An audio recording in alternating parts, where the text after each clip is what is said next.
ফুল আর ফসলে ঘেরা চিরযৌবনা আর বাংলাদেশ পাল্লাই কবি হইয়ে এমন দেশটি কোথাও খুঁজে পাবে না তো তুমি।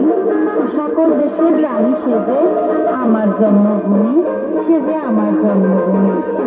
যেদ্দে মসজিদের তুম বাসি আইয়ে আজানের সুর, যেদ্দে মন্দিরের তুম শঙ্খ বাজে কত সুমধুর, যেদ্দে হিমালয়ে হিমেল হাওয়ায় বরফ গলে, যেদ্দে হাজার নদী সাগর পানে দেয়ে চলে, যেতে গণবর্ষায় প্রতি বছর ফার বসে, যেতে মানুষ মরি ফার সমান জলোচ্ছ্বাসে, যেতে মানুষ আবার উঠি দাঁড়ায় সাহস লই।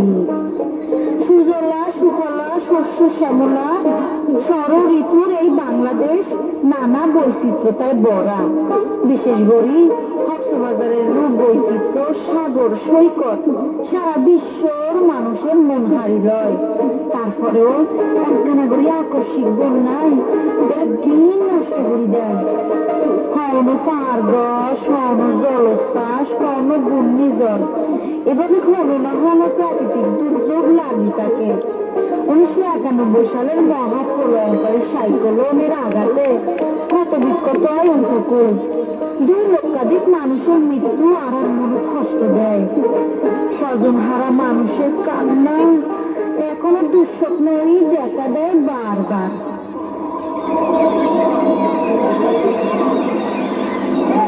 الصلاة